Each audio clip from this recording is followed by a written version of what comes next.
ప్రేమగల తండ్రి, మహోన్నతులైన దేవ, భూమి ఆకాశములకు సృష్టిగతమైన యేసు ప్రభువా, ఈ యొక్క పరిశుద్ధ పునరుత్థాన దినమందు మా ప్రభు రక్షకుడు మీ ప్రియకుమారుడైన యేసు ప్రభువారి జీవం కలిగిన పరిశుద్ధమైన నామంలో మీ నివాస స్థలమైన తేజోమయం నిలిచిన పరిశుద్ధాలయంలో చేరి మిమ్మల్ని పూజించడానికి గణపరచడానికి మాకు ఇచ్చిన సమయం కొరకే స్తోత్రాలు. రాత్రంతా కాపాడి భద్రపరిచి మా ఆయుష్ని మధ్యనాలు పొడిగించినందుకు స్తోత్రాలు. మరోసారి ఈ స్థలాన్ని మమ్మలను యేసు ప్రభువారి రక్త ప్రోక్షణ ద్వారా శుద్ధీకరించుము, పవిత్రపరచుము.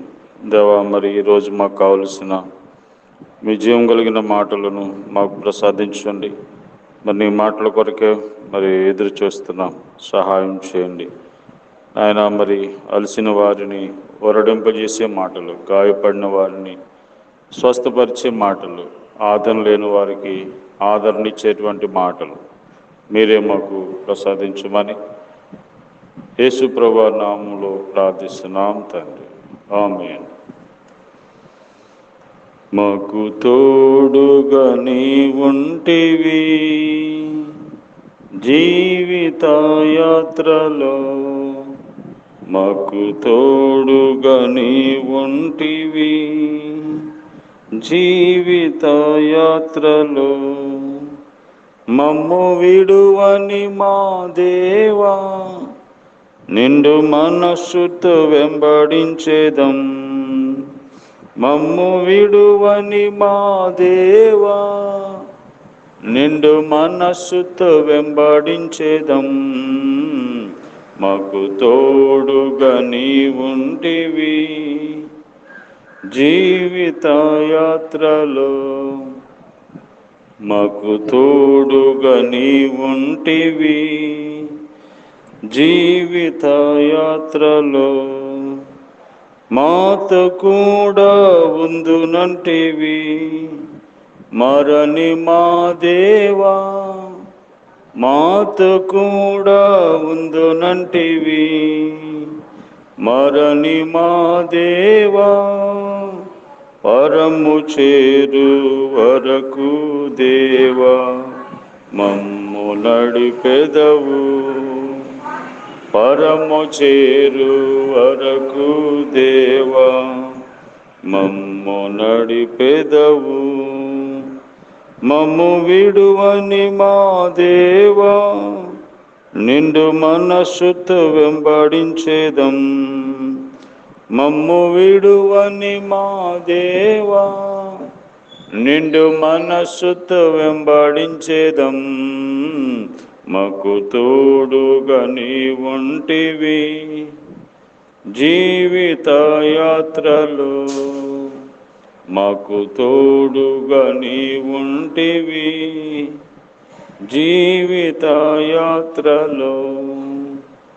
మారవంటి చేదైనా శ్రమలు ఎన్నైనా, మారవంటి చేదైనా శ్రమలు ఎన్నైనా, మధురముగా చేయు దేవా, ముందుకు సాగెదము. మధురముగా చేయు దేవా, ముందుకు సాగెదము. మమ్ము విడువని మా దేవా, నిండు మనస్సుతో వెంబడించేదం. మమ్ము విడువని మా దేవా, నిండు మనస్సుతో వెంబడించేదం. మాకు తోడుగా నీ ఉంటివి జీవిత యాత్రలో, మాకు తోడుగా నీ ఉంటివి జీవిత యాత్రలో. దేవుని పరిశుద్ధ గ్రంథమైన బైబిల్ నుండి ఈ దినము దేవుడు మన కొరకై సిద్ధపరిచిన వాక్య భాగము యెషయా గ్రంథము 41వ అధ్యాయము. యెషయా గ్రంథము 41వ అధ్యాయము 10వ వచనం. బుద్ధిగంతముల నుండి నేను పట్టుకొని దాని కొనల నుండి పిలుచుకొని వాడా, నీవు నా దాసుడువనియు నేను నిన్ను ఉపేక్షింపక ఏర్పరచుకుంటున్నానియు నేను నీతో చెప్పి ఉన్నాను, నీకు తోడై ఉన్నాను. భయపడకుము, నేను నీ దేవుడై ఉన్నాను. దిగులు పడకుము, నేను నిన్ను బలపరుతును. నీకు సహాయం చేయవాడను నేనే. నీతి అను నా దక్షిణాస్తముతో నిన్ను ఆదుకొందును. దిగులు పడకుము, నేను నిన్ను బలపరుతును. నీకు సహాయము చేయవాడను నేనే. దేవుడు తన ప్రజలను ధైర్యపరుస్తూ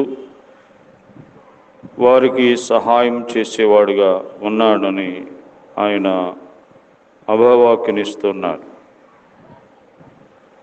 ఈరోజు ఎవరైతే మరి దిగులుతో భయముతో ఉన్నారో, నిస్సహాయ స్థితిలో ఉన్నారో, వారికి దేవుడు సహాయం చేయడానికి సిద్ధముగా ఉన్నాడు.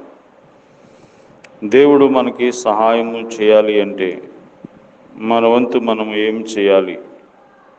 దేవునికి మనం ఏమీ ఇవ్వకర్లేదు, కానీ కొన్ని విషయాలు కీర్తన గ్రంథము 20 అధ్యాయము 2వ వచనంలో, కీర్తనల గ్రంథము 20 అధ్యాయము 2వ వచనంలో దేవుని వాక్యము ఈ విధంగా తెలియజేస్తూ ఉంది. పరిశుద్ధ స్థలములో నుండి ఆయన నీకు సహాయము చేయనుగాక. పరిశుద్ధ స్థలములో నుండి దేవుడు మనకి సహాయం చేస్తాడు. అంటే మనము దేవుని సన్నిధిలో ఉండాలి. ఎవరైతే దేవుని సన్నిధిలో ఉండి ప్రార్థిస్తారో దేవుడు వారికి సహాయం చేసేవాడుగా ఉన్నాడు. నీకు ఎలాంటి సహాయం కావాలన్నా దేవుని సన్నిధికి వచ్చి ప్రార్థన చేసుకున్నప్పుడు దేవుడు నీకు సహాయపడగలడు.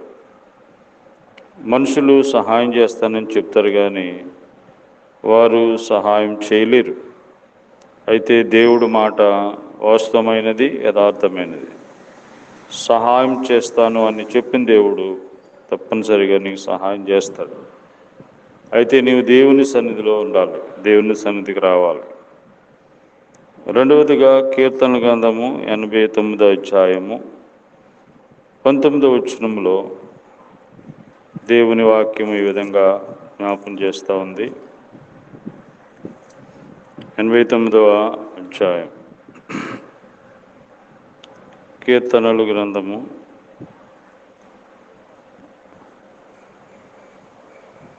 89వ అధ్యాయం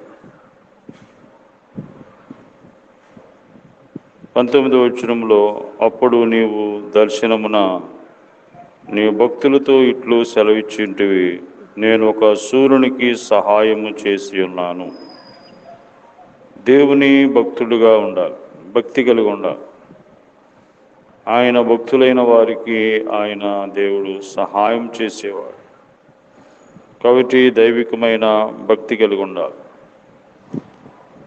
దైవికమైన భక్తి కలిగి ఉన్న వారికి దేవుడు సహాయం చేసేవాడుగా ఉన్నాడు. కాబట్టి ఇది రెండో విషయం. మూడవది, లోకాసు వార్త 1వ అధ్యాయము 55వ వచనంలో దేవుడు మనకి సహాయం చేయాలి అంటే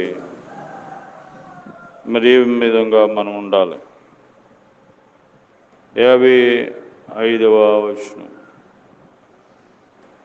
అబ్రహామునకును అతని సంతానమునకును యుగాంతం వరకు తన కనికరము చూపి జ్ఞాపకం చేసుకుందనని మన పెద్దలతో సెలవిచ్చినట్లు ఆయన తన సేవకుడైన ఇశ్రాయేలునకు సహాయం చేసెను. ఆయన తన సేవకుడైన ఇశ్రాయేలునకు సహాయం చేసెను. దేవుని యొక్క సేవను చేయాలి. దేవుణ్ణి మనము సేవించేవారు ఉండాలి. ఎవరైతే దేవుణ్ణి సేవిస్తారో వారికి దేవుడు సహాయం చేస్తాడు.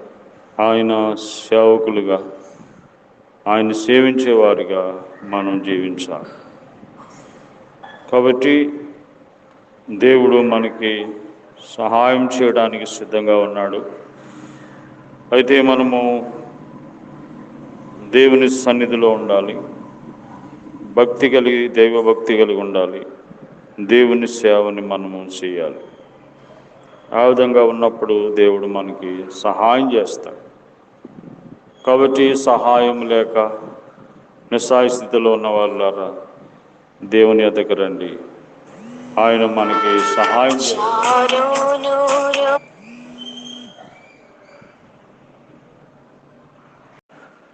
కనుక దేవుడు మనకి సహాయం చేసేవాడు ఉన్నాడు. దేవుని సహాయం కొరకే ఈరోజే దేవుని దగ్గరికి రండి, ప్రభు కృప చూపిస్తారు. ప్రేమ గల తండ్రి, దయగల ప్రభా, సహాయం కొరకే ప్రార్థిస్తున్నాం. నిస్సహాయ స్థితిలో ఉన్నటువంటి వారికి సహాయం చేయడానికి నీకన్నా ఎవరు లేరు. కాబట్టి నాయన మీరే నీ సహాయం దయచేయండి. మా దేశము, రాష్ట్రము, అధికారులు అందరి కొరకే ప్రార్థన చేస్తున్నాం. మీరే తండ్రి సహాయం చేయండి, రక్షించుకోండి. మరి తండ్రి ఎంతో నిస్సహాయ స్థితిలో మరి దిగులు పడుచు బలపడుతున్నటువంటి వారందరికీ మీ పరలోక సహాయం చేయండి నాయన. మరి ఈ దినమంతా మీ సన్నిధితోడు ఉంచు, జరిగే ఆరాధన కొరకు సిద్ధపరచండి. మరి ఈ విధంగా అన్ని పరిస్థితులు కూడా అనుకూలపరిచి జ్ఞాపకం చేసుకోండి ప్రభా. మిమ్మల్ని ఆరాధించుట కొరకే అందరినీ సిద్ధపరచండి, సహాయం చేయమని మా దేశము, రాష్ట్రము, గ్రామ ప్రజలు, అధికారులు అందరి రక్షణ కొరకే ప్రార్థన చేస్తున్నాం. ఆ హాస్పిటల్లో ఉన్నవారిని, దూరదేశంలో ఉన్నవారిని, చదువుకుంటున్న వారిని అందరినీ కూడా కనికరించమని ప్రభా మీ హస్తాలకు అప్పగించుకుంటూ యేసు ప్రభు నామములో ప్రార్థిస్తున్నాం తండ్రి, ఆమేన్. తండ్రి అయిన దేవుని ప్రేమ, ప్రభు యేసుక్రీస్తు వారి కృప, పరిశుద్ధాత్మ దేవుని అన్యోన్య సహవాసం మనందరికీ ఈ రోజంతా తోడయండి, కాపాడును గాక. ఆమేన్.